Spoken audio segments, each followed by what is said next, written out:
전편에 이어서 계속해서 제가 설명을 드리도록 하겠습니다. 임상 데이터나 실험 내용들이 아주 객관적으로 나오기 때문에 저는 굉장히 높은 수준의 논문이라고 지금 생각하고 있습니다. 좀 더 구체적으로 이제 들어가 보겠습니다. RNA가 방해하는 게 무조건 나쁜 건 아닙니다. 우리가 방해함으로써, 예를 들어 암세포가 막 자라는데 이 암세포 자라는 것을 방해하는 또 RNA가 들어감으로써 레귤레이션 하는 이런 RNA가 들어가서 암세포의 정식을 억제할 수 있다면 그것 또 하나의 새로운 신약 개발의 이정표가 되는 거죠. 그런데 이제까지 이런 방해하는 RNA가 세포에 들어가기 위해서는 여러 가지 문제가 있었습니다. 그 어떤 문제가 있었느냐? 실제로 세포 안에 들어가는, 제가 아까 셀 페네트레이팅 펩타이드 이야기를 했는데 들어가기가 굉장히 힘들었어요. 여러 가지 포스폴리피드를 활용한 그러한 셀 페니트레이션도 이용했지만, 게다가 이 방해하는 물질 자체가 가지는 그 내재적인 인플라머토리 사이드 이펙트, 소위 염증 반응을 일으키면 나중에 알로페시아를 더 엑사스베이션, 알로페시아를 더 강화시켜버리는 이 황당한 결과가 나오죠. 우리가 생각하지 못했던 그런 부작용이 나오죠. 이 두 가지 허들입니다. 이 두 가지 허들을 이 회사에서는 세마이 RNA 테크놀로지로 인해서 잘 집어넣고 그러한 사이드 이펙트 없이, 인플라머토리 리액션 없이 원하는 대로 잘 모유도 세포에서 레귤레이션을 했다. 결국은 그러한 이뮨 스티뮬레이션 일어나지 않았다. 이러한 좋은 결과를 얻어서 이제 농도까지, 임상 결과까지 쭉 계속해서 이 논문에 데이터를 넣고 실현을 하게 된 것입니다. 이 내용은 논문 중에서 안드로젠 리셉터를 타겟팅하는 세마이 RNA, 그러니까 방해하는 세마이 RNA 중에 500개가 넘는 것 중에 68번, 109번이 가장 효과적이었지만, 이제 실험적인 동물 실험이나 실험적인 데이터에서는 68이 가장 효과적이었기 때문에 임상과 상품화되는 목적으로 계속 안전성도 스터디를 했고, 안전한 것도 중요하지만 스테빌리티, 안정적이어야 되죠. 우리 몸에서 일정한 효과를 내야 되지 한 번은 내고 한 번은 안 내고, 이제 그러한 부분은 이제 통계학적으로 나중에 다 확인되어서 여러 가지 이제 어세이 방법을 활용을 하는데, 이 회사가 진단 장비, 키트를 제작하는 진단 위주의 회사였다 보니 상당히 장점이 있었던 것 같아요. 큰 그림은 이렇게 보시면 바깥쪽으로 하이드로필릭 폴리머가 있고, 딱 요 구조네요. 요 구조.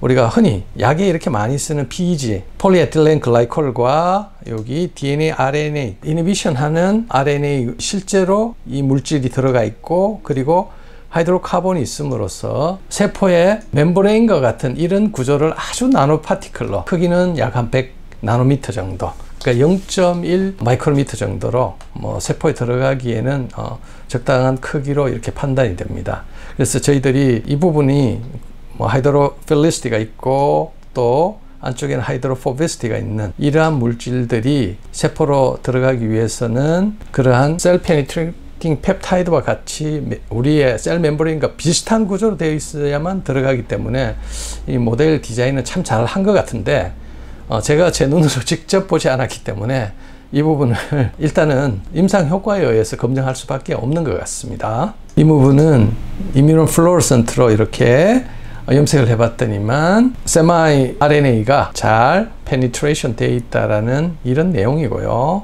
마찬가지입니다.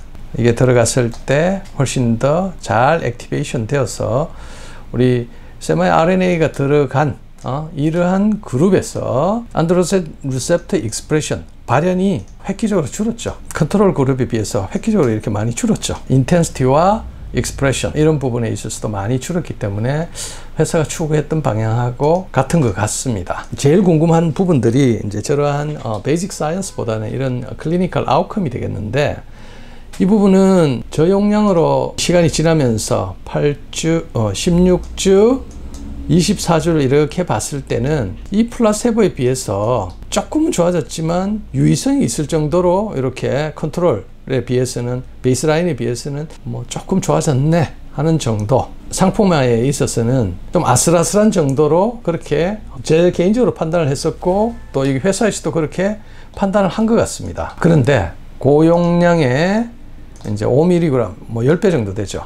이제 이런 부분에 고용량에 있어서는 우리가 베이스라인에 비해서 그냥 이렇게 마이크로에서 보시다시피 저희들도 헤어의 풀니스나 자람을 판단할 때 마이크로를 쓰긴 하지만 이런 플라세보와의 비교는 말할 것도 없고 베이스라인의 비교에 있어서 16주, 24주에 있어서 뭔가 어느 정도의 변화가 온 거는 사실인 것 같아요. 그리고 의학에서는 가장 중요하게 여기는 것이 뭐 약이든 화장품이든 기능성 화장품이든 통계적 유의성을 굉장히 이렇게 많이 따지지 않습니까? mRNA에 68번을 고용량으로 이렇게 집어넣었을 때에 이 p-value라고 하는 거 24주에서의 p-value 0.05 이하가 되면서 제곱센티미터당 헤어 개수의 증가에 있어서는 아주 스트릭트하게 이게 좋아졌다라는 이런 통계적인 유의성을 얻었습니다. 그래서 위에는 뭐 토탈 넘버 헤어 카운트라고 하고 밑에는 이게 일종의 이제 덴시티가 되는데 카운트는 사실은 이 p-value가 뭐 획기적으로 넣을 수는 없어요. 왜냐하면 모낭 자체가 대부분은 어느 정도 살아있기 때문에 그 넘버가 그냥 확 늘어나는 이런 경우는 없지만 이 덴시티 자체는 이렇게 넣을 수 있다라는 이런 유의한 의미를 가지는 데이터를 얻은 거죠. 그래서 제가 생각하는 이 코스메르나의 가치, 앞으로 미래가 어떻게 될까? 그래서 이제 제가 나름 뭐 분자생물학 또 그리고 케미스트리에 관심이 많은 의사이자 과학자로서 한번 생각을 해보니까 일단 이 회사가 처음에는 이렇게 코스메슈티컬로 이 제품을 발표한 것 같지는 않아요. 그런데 우연찮게 우리가 하나의 장기라고 할 수 있는 이 헤어 그로에 관심을 갖고 우연찮게 안드로젠 리셉터를 발현을 저하시킬 수 있다라는 그런 개념 하에 계속 연구를 많이 하고 실험과 임상을 하다 보니까 획기적인 이러한 결과를 얻은 것 같아요. 그래서 논문의 말미에 이렇게 보면 피나스테로이드, 즉 우리 프로페시아하고 비교를 했는데 거의 비슷해요. 이 정도 되면 국내 식약처는 어떻게 생각할까? 유럽은 ICID, 그러니까 화장품 등재 품목으로 안전성을 입증하면서 등재가 됐는데 참 이게 아이러니한 상황이 지금 생겨버린 거죠. 이게 고농도로 일주일에 한 번 정도 바르는 화장품인데 siRNA라든지 LNP, 우리 코로나 백신에 의한 그런 부분은 안전하다고 뭐 전 세계가 인정하니까 어쩔 수는 없는 일이 됐죠. 이제 그런 부분에 있어서 식약처는 조금 더 스트릭트한 기준을 갖고 적용하는 것은 맞는 것 같습니다. 그리고 이제껏 오랫동안 연구했지만 이 파마수티컬, 소위 말해서 제가 생각하기에는 이 가치가 펩타이드 레귤레이션이라든지 셀 레귤레이션을 할 수 있는 일종의 셀 레귤레이션 머티리얼이 될 수도 있고 시그널링하는 물질이 될 수도 있고 요즘 뭐 엑소점이라든지 이런 것도 많이 있지 않습니까?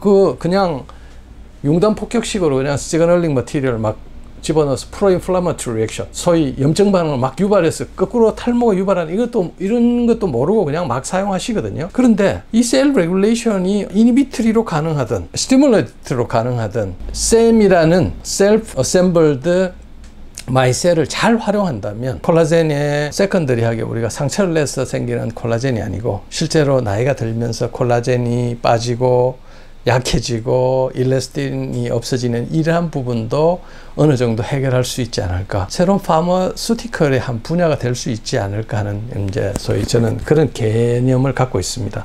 이제 파마 부분은 이때까지 쭉 많이 해오셨는데 아직까지 성과는 많이 없으신 것 같아요. 하지만 저는 굉장히 프로미싱하게 봅니다. 많은 과학자들이 지금 이 방향으로 셀 페니트레이팅 하는 어떤 머티리얼이라든지 이런 부분에 실제로 많은 돈과 연구 인력들이 투입되어 있는 상황이기 때문에 조만간 이것도 결과가 올 수 있을 것 같습니다. 결론적으로 이렇게 보면 제가 공부하고 있거나 제가 생각하고 있던 분야에 있어서는 이 탈모, 뭐 피부 재생, 또 조직 생성 및 사멸 등에도 획기적인 하나의 툴인데 아직까지는 그 가치를 모르고 있었던 것 같습니다. 이상 이 논문이 가진 의미, 코스메르나 mRNA 테크놀로지가 탈모 완화에 어떤 어떻게 작용하는지에 대해서 제가 논문 리뷰를 쭉 해드렸죠. 그죠? 아마 이해 못 하시는 분도 있고 상당히 어려운 내용입니다. 의사 선생님들조차도 어렵다고 그렇게 이야기를 하시더라고요. 그래서 결론적으로 이렇게 과연 항남성 호르몬 제제를 극복해서 탈모 완화가 아니고 뭐 발모까지 이렇게 가능하냐, 이 부분에 대해서는 사실은 퀘스천 마크죠. 실험적으로도 세포 수준에서 실험을 한 거는 맞고 거기에 대해서 유효성과 나름 괜찮은 그런 결과를 얻었기 때문에, 근데 우리가 인간만이 가지는 이 탈모에 관해서 특히 안드로제네틱 이 탈모에 대해서 그렇게 다른 동물 실험 모델이 마땅치가 않습니다. 이런 부분들이 있기 때문에 아마 임상적인 데이터는 좀 더 나와야 되겠고, 지금 제가 봤을 때는 약과 화장품의 경계에 있기 때문에 쉽게 어느 누구도 이 부분을 결론 내리지는 못할 것 같아요. 그 결론에 대한 부분은 저도 지켜볼 생각입니다. 네, 감사합니다.